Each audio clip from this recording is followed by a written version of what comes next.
बदलते भारत की शान।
भैया 1 केजी आलू और 1 केजी प्याज देना। ठीक है।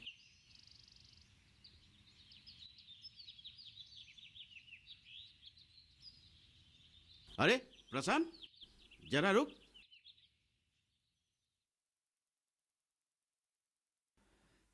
अरे चाचा जी, आप?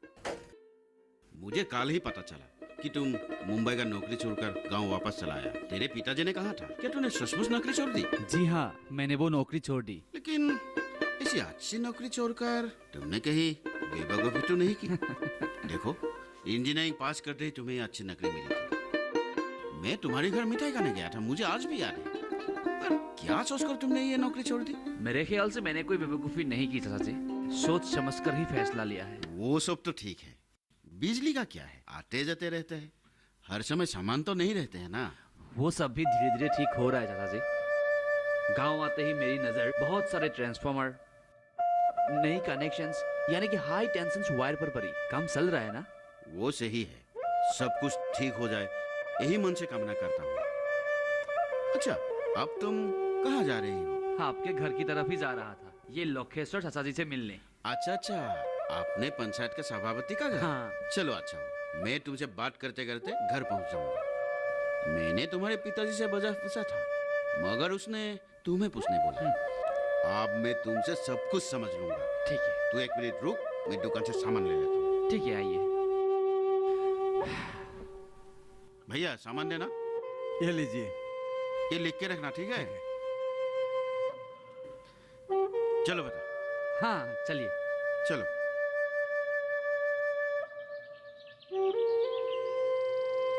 चाचा जी, थैली मुझे दीजिए। अरे नहीं, मैं उठा लूंगा। अरे ऐसी वजन तो मैं हरदम उठाता रहता हूँ यार। हाथ से नहीं उठाऊंगा, साइकिल के हैंडल पे लटका लूंगा। लीजिए। अच्छा, लो। आप भी ना। अच्छा, ये बात तो सही है कि तुम मुंबई में अच्छी नौकरी कर रहा था, फिर अचानक ये नौकरी छोड़कर गांव वापस क्यों आया? सच कहूं तो चाचा जी, अपना कुछ काम करने का मन कर रहा था। लेकिन तुम्हारा नौकरी का तो कुछ ही क्षण हुआ था। इतने दिनों बाद तुम्हारे मन में ये अपना काम का ख्याल कैसे आया? तब हमारे प्रधानमंत्री जी कोई और थे, इसलिए। अरे प्रधानमंत्री का साथ तुम्हारा नौकरी का क्या ताल्लुक? ताल्लुक है चाचा जी, बहुत गहरा ताल्लुक है। सच कहूं तो प्रधानमंत्री जी ने ही मुझे ये नौकरी छोड़ने के लिए कहा है। क्या? प्रत्यक्ष रूप से नहीं, लेकिन अप्रत्यक्ष रूप से।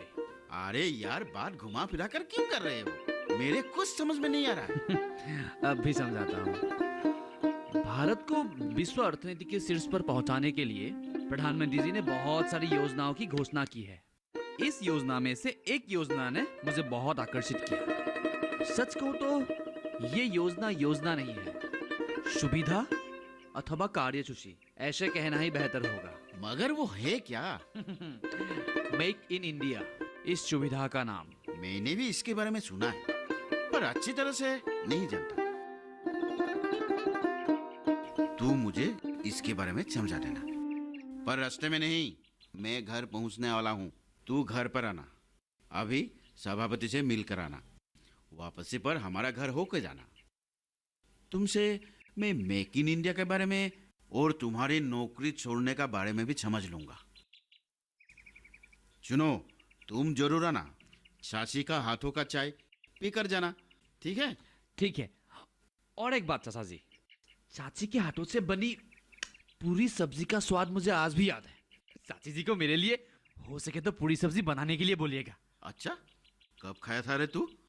नकली पकड़ने का बाद तो तुम्हारे यहाँ हमारे तरफ आने का फुर्सत ही नहीं था। मुंबई जाने से पहले चाचा जी मैं आपको क्या कहूँ, चाची जी के हाथों से बनी पूरी सब्जी का स्वाद ऐसा था ना, अभी तक मुंह से जाने का नाम ही नहीं ले रहा है। देखो, ये प्यार और लगाव की बात है, और अच्छी बात ये है कि आज तेरी चाची ने पूरी सब्जी बनाई। क्या? हाँ, तू आने से जरूर मिलेगा।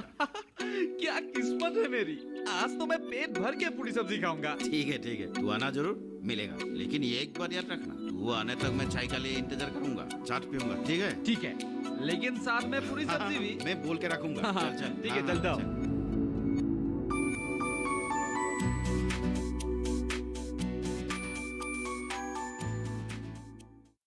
मेक इन इंडिया के अधीन तुम्हारे परिकल्पनाओं को देखकर मुझे बहुत अच्छा लगा।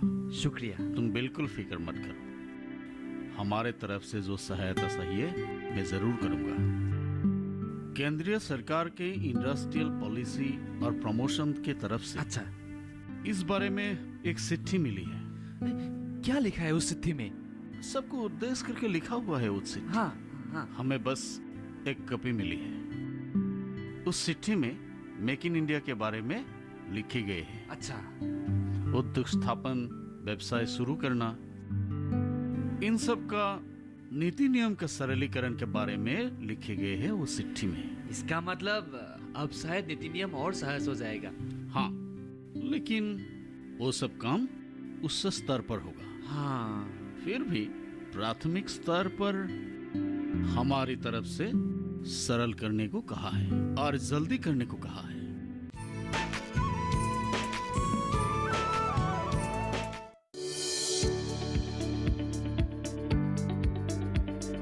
कृषि और पशुपालन है एक दूसरे के पूरक। घर आंगन से लेकर व्यावसायिक फार्म तक, मुर्गी पालन से लेकर रेगिस्तान के जहाज तक, बीमारियों से अब पशुपालक ना हो परेशान। विशेषज्ञ करेंगे आपकी समस्या का समाधान। जुड़िए हमसे, पूछिए अपने सवाल।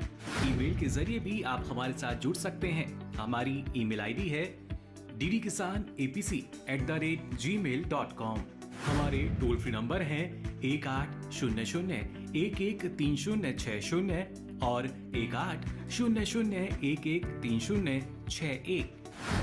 देखिए अपना पशु चिकित्सक हर रविवार शाम 6:30 बजे दूरदर्शन किसान चैनल पर।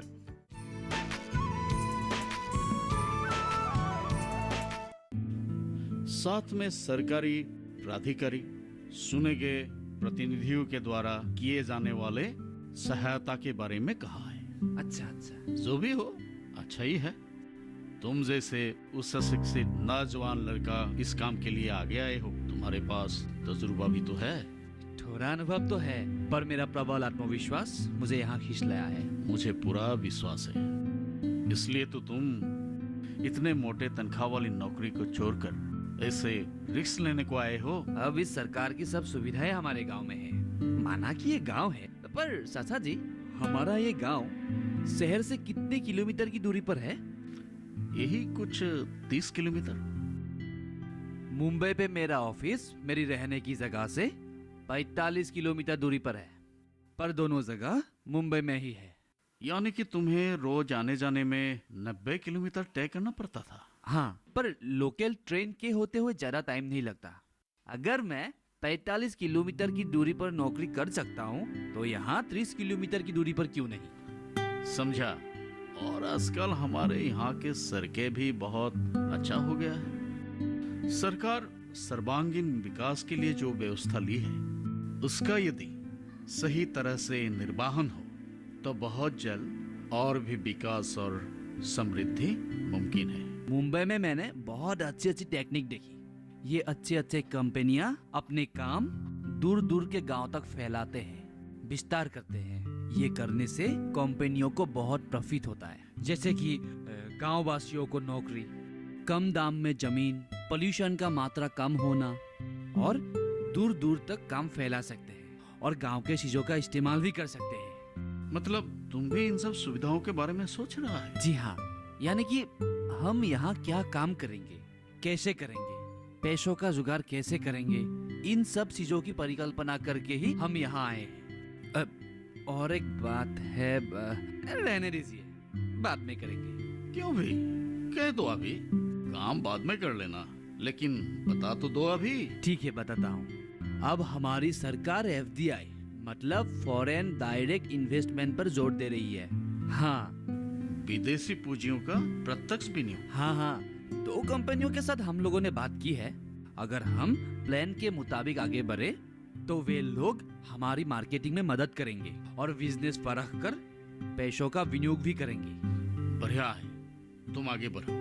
सरकार भी सुविधा देने के लिए आग्रही है, जरूर अच्छा होगा। हाँ ठीक है चाचा जी, अब मैं चलता हूँ। आप लोगों से प्राथमिक सहायता की आशा करता हूँ। तुम बिल्कुल चिंता मत करो। एक तरफ से सरकार सुविधा देने के लिए तैयार है, दूसरी तरफ तुम जैसे उच्च शिक्षित नौजवान लड़का आगे आए हो। हम क्या इतने से भी सहायता नहीं करेंगे? क्यों नहीं चाचा जी, जरूर। लेकिन अब खाली मुंह कहाँ जा रहे हो? कुछ चाय नाश्ता तो करके जाओ। नहीं चाचा जी, किसी दूसरे दिन। अब त्रिभुवन चाचा के घर जाना है। चाची जी ने चाय और पूरी सब्जी बना के रखी है। ऐसे कैसे होगा? हाँ ठीक है, वहाँ खाओगी वो ठीक है, लेकिन इसका मतलब ये तो नहीं कि हमारा घर में खाना मना है। 2 मिनट बैठो। नहीं सुन रही हो? रहने दीजिए। आज नहीं चाचा जी, कल मैं जरूर आऊंगा। आज रहने दीजिए। हाँ तो ठीक है, कल आना। ठीक है, जरूर आऊंगा। चलता हूँ।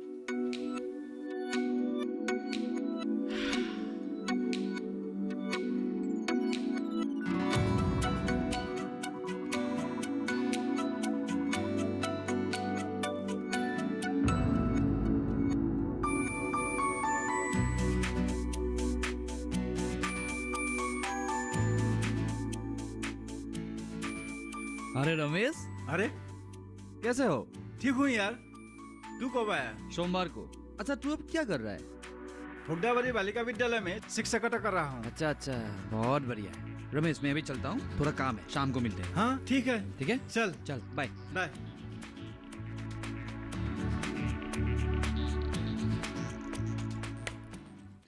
हाँ साची जी, लाइए, अब बात करके मजा आएगा। हाँ। ओ, इसीलिए तब से उल्टा पुल्टा बातें कर रहे थे। और नहीं तो क्या। क्यों उल्टी सीधी बातें करके उसका दिमाग खा रहे हो? पहले इसको चाय तो पी लेने दीजिए। ये लो, देखो तुम्हारा सासी भी तुम्हारा ही पार्टी ज्वाइन कर ली। साची जी बहुत बढ़िया बनी है। अच्छा, तुम भी अच्छी तरह सुनना, ये हमें कुछ अच्छी बातें बताने वाला है। अच्छा, अब सुनिए। चुनाव के पहले हमारे प्रधानमंत्री जी परिवर्तन की बातें करते थे, ये तो आप सब लोग जानते हैं।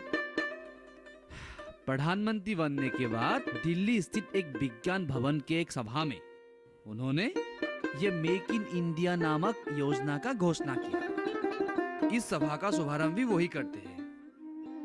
इस योजना का लक्ष्य था भारत को एक उन्नत और समृद्धिशाली राष्ट्र बनाना, मुख्यतः उस दिशा में चलने के लिए राह दिखाना। अच्छा, ये प्रोग्राम शुरू होने से पहले हमारे देश का आर्थिक अवस्था कैसा था? एकदम ठीक नहीं था, बुरा हाल था, माने एक जटिल पेचीदा हाल था। विश्व अर्थनीति में भारत एक प्रभावशाली राष्ट्र बनने जा रहा था। सन 2013 में ये धारणा बिल्कुल टूट चुका था। उस साल भारत की आर्थिक स्थिति पिछले 10 सालों से निम्न स्तर में था। ब्राजील, दक्षिण अफ्रीका, भारत, चीन मिलकर जो ब्रिक्स संस्था खोल रखे थे, वो संस्था बिल्कुल बेकार साबित हो रहा था। तो इस देश में निवेश करने आएगा कौन? दिवाला होने पर सब साथ छोड़ देते हैं। वही तो, विदेशी निवेशकों के मन में यह संदेह उत्पन्न हो रहा था कि इतनी विशाल गणतंत्र के निवेश में कहीं लेने के देने ना पड़ जाए। एक्चुअली भारत की आर्थिक व्यर्थता बिल्कुल टूट चुका था। शायद इसीलिए उस समय हमारे आदरणीय प्रधानमंत्री जी ने ये कदम उठाए हैं। जी हाँ, वैसे नकारात्मक परिस्थितियों से गुजरने के लिए हमारे प्रधानमंत्री जी ने मेक इन इंडिया नामक योजना का घोषणा करते हैं। ये था एक उपयुक्त कदम। ये तो मैं समझ गई, ये अच्छा है, पर तू मुझे ये समझा कि ये है क्या? ये मेक इन इंडिया योजना भारत के नागरिक और व्यवसायियों के लिए है और हमारे विदेशी निवेशकों को बारे में आकर्षित करने के लिए एक परिकल्पित योजना है।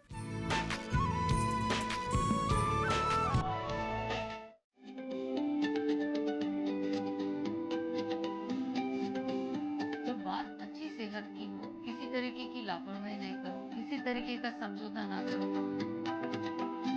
ना बरतें लापरवाही, लक्षणों को पहचाने और लें डॉक्टर की सलाह। क्या बीमारी दिल की हो, दांतों की हो या दिमाग की हो, उससे इलाज ना करें, उससे कोई भी दवाई ना खाएं, डॉक्टर के पास जाएं, अपनी जांच कराएं और अपना पूरा इलाज करवाएं और अपना ख्याल रखें। कार्यक्रम जो देगा सलाह भी मार्गदर्शन भी। मोबाइल उठाएं, नंबर मिलाएं 1800-11-3060 या 1800-11-3061।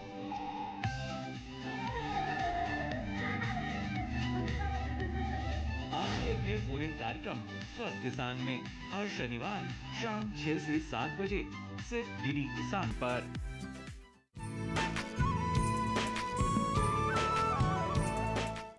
इस प्रकार के कुछ बातें सिर्फ स्लोगन बन के रह जाता है भाई। अब तक ऐसा नहीं हुआ है। ये सिर्फ एक स्लोगन नहीं है। इस क्षेत्र के जरिए हमारे भारतवर्ष के व्यवसायी उद्योग को एक दिशा देने की कोशिश है और इसमें सफलता भी मिली है। तुम शायद ठीक ही कह रहे हो। मुझे भी महसूस हो रहा है कि इस क्षेत्र में सरकार की मानसिकता में संपूर्ण बदलाव आया है। अलवक्त हुआ है। प्रधानमंत्री जी का कहना है minimum government and maximum governance, अर्थात सरकार सिर्फ अधिवक्ता ही बनकर नहीं रहेगी, कामकाज का भी निर्देशन करेगा। ये तो बहुत अच्छी बात है। हम लोग तो यही सोचते थे कि सरकारी ऑफिसों में पैसों के बिना कोई काम ही नहीं होता है। अगर ये सोच ही बदल जाए तो कितना अच्छा होगा। अब देखिएगा चाचा जी, यही होगा। हाँ ऐसा है तो बेहतर है। हाँ। तो आज के लिए मुझे इजाजत दीजिए, घर के लोग राह देख रहे होंगे। अच्छा चलो, मगर हमारी बात अधूरी रह गए हैं और एक दिन आकर हमको समझाना पड़ेगा। एक दिन मतलब? अब तो मैं गांव में ही रहूंगा, रोज आना जाना चलता रहेगा चाची जी। और साई के साथ पूरी सब्जी भी खाने के लिए मिलना चाहिए। अब आप खिलाते खिलाते थक जाओगे। पहले तू आ तो सही। हाँ। मैं थक जाऊं या नहीं ये तो बाद में पता चलेगा। तो फिर ठीक है, समझ तो गया। अब मैं चलता हूँ। हाँ। चलो चलो।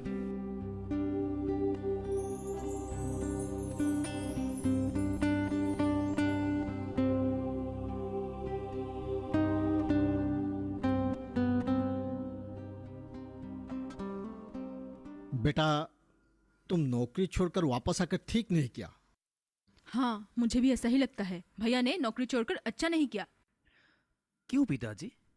क्या आप नहीं चाहते कि आपका लड़का कुछ बड़ा काम करे, अमीर बने, अपने गांव अपने देश के लिए कुछ करे? अरे भाई, चाहते हैं भाई, लेकिन समझा, और ये भी समझ गया कि आपके मन में एक आशंका आया है। हाँ, आशंका तो होगा ही। और आशंका क्यों है कहो? क्योंकि आप लोग बहुत दिन से एक अलग परिवेश में रहे हो। अलग परिवेश? कौन सी अलग परिवेश? मान लिया कि पहले की सरकार अच्छे बातें और वादे करके भूल जाते थे, और इस बार जब प्रधानमंत्री जी मेक इन इंडिया को लेकर अच्छे बातें और वादे कर रहे हैं, फिर आपके मन में आशंका हो रही है कि इस बार भी पहले जैसी दशा ही होगी। खैर, वो तो लाजमी है। मत सोचिए पिताजी, लो। मत सोचिए। गरम गरम पूरी खा लो। तुम भी लो। हाँ, लो तुम भी लो। मैंने तेरी बात सुनी। तुमने पिताजी को ये सब सोचने के लिए मना किए हो, लेकिन हम क्यों ना सोचे? अपने आंखों से ही तो सब कुछ देख के आ रहे हैं। तू अब जवान है, दुनिया को अच्छे से देखना, यहाँ बसने वाले लोगों को समझना बहुत ही मुश्किल बात है। नहीं माँ, मैं भी पहले तुम लोगों की तरह ही सोचता था।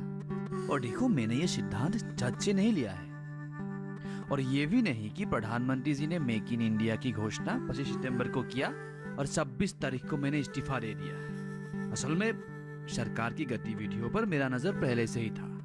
जब देखा कि सारे काम वादे के मुताबिक हो रहे हैं, सारे गाइडलाइंस फॉलो किए जा रहे हैं, तब जाके मैं इस नतीजे पर पहुंचा और ये सिद्धांत लिया। आप समझा भाई, जवानी में जोखिम लेकर अपने जीवन को संवारना अच्छी बात है।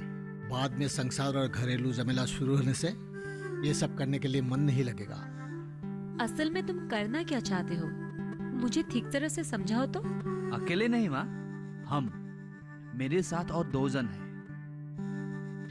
हम तीनों मिलकर मेक इन इंडिया के तहत उद्योग स्थापन करेंगे। किस चीज का उद्योग? उससे पहले एक बात पूछते हैं, क्या आप लोग झारखंड के आडिसा पिठा, कश्मीर के गुश्तवा, पंजाब के चिकन करी, गुजरात का खाकरा और खानवी, कर्नाटक का बम्बू क्रीम फिश बड़ा और मेंदू बड़ा, बिहार का खाजा, उत्तर प्रदेश का कबाब, महाराष्ट्र का पुरानपुरी आदि परंपरागत स्थानीय खाद्यों के बारे में सुने हैं? सबको नहीं, लेकिन ज्यादातर को जानता हूँ। सरकार अभी ऐसे ही स्थानीय खाद्य सामग्री को उचित मर्यादा देकर आधुनिक टेक्निक से विभिन्न राज्य और अंतर्राष्ट्रीय बाजारों में बेचने के लिए योजना बनाई है, और इसके चलते इन सब सामग्रियों का मांग बढ़ेगा, जिसकी पूर्ति हेतु जगह जगह फैक्ट्रियां बिठाई जाएगी और हर वर्ग के लोग लाभान्वित होंगे। विदेश में ये कारोबार चलाने के लिए तो विदेशी पार्टनर का जरूरत होगा। निश्चित रूप से हमारे भी तो होंगे। रुको तो, तू तो व्यवसाय की बात किए बिना विदेशी पार्टनर तक पहुंच गया। अरे हाँ, वस्त्र उद्योग, यही हमारा मूल व्यवसाय होगा। वस्त्र उद्योग? और असम में? आप लोग तो जानते ही हैं, मुंबई में मैं जिस मल्टीनेशनल कंपनी में काम करता था, उसका एक शाखा है टेक्सटाइल। मैंने वहीं से इस उद्योग से जुड़े सभी टेक्निक और कमर्शियल बातों की जानकारी हासिल की। पर यह क्या असम में संभव है? क्यों? हमारे पास एंडी, पाट, मुगा ये सब नहीं है क्या? लेकिन इन सब का उत्पादन सुआलकुची में तो होता ही रहता है। होता है, पर अंतर्राष्ट्रीय बाजारों में इनकी मांगे बहुत है, जो सुआलकुची अकेले पूरी नहीं कर पाएगा। और इस पर हमारा ध्यान एकत्रित करना है, और विशाल कार्य मशीन बिठाकर हमें कपड़ों का उत्पादन ज्यादा करना होगा। यही हमारा मूल लक्ष्य होना चाहिए। और तेरे दोस्तों के बारे में जो कह रहा था? हाँ, उत्पल और विकास दोनों इंजीनियरिंग ग्रेजुएट हैं, मुंबई में मेरे साथ काम करते थे, और अब दोनों मेरे साथ काम करने के लिए यहाँ पर आ रहे हैं। हाँ, अकेले करने से बेहतर यही है 2-3 मन मिलने वाला साथ में रहे तो काम आसान हो जाता है। और एक लड़की भी हमारे साथ जुड़ने वाली है डिजाइनिंग के लिए। वो कौन? तुम पहचानती हो माँ, वो हमारे घर भी आई थी, हम लोग साथ साथ पढ़ते थे। रिया, रिया, रिया। वो जो फैशन डिजाइनिंग पढ़ी थी। हाँ, दिल्ली में जॉब करती है, और इस बार वहाँ की नौकरी छोड़कर हमारे साथ काम करने के लिए आ रही है। ये बात उसकी तरफ से हुई या तुमने बताई? माँ, दोनों की तरफ से। समझ गई। ठीक है, तुम लोग काम शुरू करो, मैं तुम लोगों के साथ हूँ। अगर कोई भी मुश्किल आए तो मुझे जरूर बताना। ठीक है पिताजी। प्राथमिक परिकल्पना ठीक से करने के बाद हम जानकार लोगों से मिले। तुम्हारे बाकी साथी लोग भी देख लेते तो अच्छा होगा। नहीं चाहिए, मतलब हम लोगों ने काम बांट लिए है। जमीन चुनना, उसका मोल भाव करना, वो मेरा काम है, उसमें कोई और पसीना नहीं बहाएगा। वैसे हम भी उन लोगों के काम में दखल नहीं देते। अच्छा, तो तुम लोगों ने काम बांट लिया है?